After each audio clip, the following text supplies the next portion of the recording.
Hello all, welcome to SMS channel. Hi అండి అందరికీ. Friends, మీలో గోంగూర పచ్చడి ముద్దపప్పు కాంబినేషన్ ఎంతమందికి నచ్చుతుంది? చాలా బాగుంటుంది కదా. వేడివేడి అన్నంలో నెయ్యి వేసుకొని గోంగూర పచ్చడి ముద్దపప్పుతో ఒక్కసారైనా ట్రై చేశారా మీరు ఎవరైనా?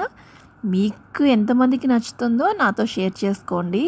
నేనైతే ఈ రెసిపీని మీకు స్టార్ట్ చేసేస్తున్నాను మీతో షేర్ చేసుకోవడానికి. ముందుగా మనం ఫ్రెష్గా గోంగూరని ఈ విధంగా శుభ్రంగా క్లీన్ చేసేసుకొని ఆరబెట్టుకోవాలి. దీంట్లోనే పోపు కోసం ఈ విధంగా నేను ఇక్కడ చూపిస్తున్న ఇంగ్రీడియంట్స్ అన్నీ తీసుకోవాలి. ముందుగా స్టవ్ ఆన్ చేసుకొని ఒక పావు టీ స్పూన్ ఆయిల్లో ఎండుమిరపకాయలని గోల్డెన్ కలర్లోకి వచ్చేంత వరకు ఫ్రై చేసుకోవాలి. మనకి ఎండుమిరపకాయలు మంచి స్మెల్తో కరకరలాడేలాగా ఫ్రై అవ్వాలి. ఈ విధంగా ఫ్రై అయిన తర్వాత వాటిని సపరేట్గా మనం మిక్సీ జార్లోకి తీసేసుకోవాలి. ఇప్పుడు దీంట్లోనే ధనియాలు, నువ్వులు, జీలకర్ర కూడా వేసుకొని బాగా ఫ్రై చేసుకోవాలి. దీన్ని డ్రై రోస్ట్ చేసుకోవాలి. నేను ఇక్కడ చూపిస్తున్న విధంగా కలర్ రావాలి, మరీ ఎక్కువ మాడిపోకూడదు. ఈ విధంగా చక్కగా ఫ్రై అవుతే చాలు.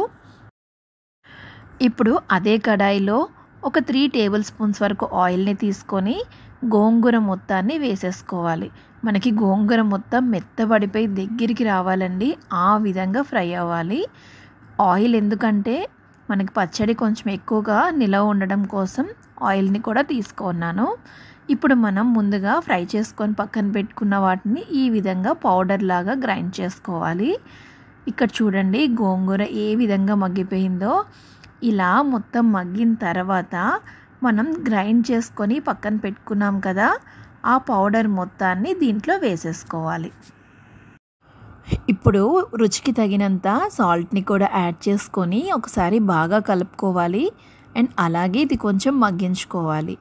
ఇప్పుడు మనం పోపు కోసం ఒక కడాయిలో ఆయిల్ని తీసుకొని ఆవాలు, కరివేపాకు, వెల్లుల్లి రెబ్బలు, జీలకర్ర వేసుకొని బాగా ఫ్రై చేసుకోవాలి. ఆల్రెడీ ఎండుమిరపకాయలు తీసుకున్నాం కాబట్టి ఇంకా ఎండుమిరపకాయలు వేసుకోకపోయినా పర్వాలేదు తాలింపులో. ఇప్పుడు ఇవన్నీ ఇలా గోల్డెన్ కలర్లోకి వచ్చేంత వరకు ఫ్రై చేసేసుకొని స్టవ్ ఆఫ్ చేసేసుకొని పక్కకి తీసుకోవాలి. ఇప్పుడు గోంగూర మిశ్రమాన్ని అంతటినీ ఒక బౌల్లోకి తీసేసుకొని ఈ పోపు కూడా దాని మీద వేసేసుకోవాలి. ఇలా మంచిగా స్పూన్ తీసుకొని ఒకసారి చక్కగా కలుపుకోవాలి. చూడండి కలర్ఫుల్గా యమ్మీ లుక్తో, అబ్బబ్బా చూడటానికే ఎంతో బాగుంది కలర్ఫుల్గా. టేస్ట్ మాత్రం అదిరిపోయిందండి. ఈ విధంగా చేసేసుకోవాలి. దీనితో పర్ఫెక్ట్ కాంబినేషన్ ముద్దపప్పు ఎంత బాగుంటుందంటే ఒక్కసారి మీరు కూడా ట్రై చేయండి. గోంగూర పచ్చడి, నెయ్యి, ముద్దపప్పు వేడి వేడిగా అన్నంలో కలుపుకొని తింటే దాని టేస్టే వారేవా అనుకోవచ్చు, అంత బాగుంటుంది. ఇంకా దీని ముందు వేరే కర్రీస్ కూడా అస్సలు పనికిరావండి. చూడండి నేను ఇక్కడ చూపిస్తున్నాను, ఇలా కలుపుకొని చక్కగా తినేయచ్చు. సో మీకు కూడా ఈ రెసిపీ కనుక నచ్చితే తప్పకుండా నాకు లైక్ చేయండి, షేర్ చేయండి, సబ్స్క్రైబ్ చేసుకోండి. అలాగే రెసిపీ ఎలా వచ్చిందో నాకు కామెంట్ సెక్షన్లో తెలియచేయండి. Thank you for watching.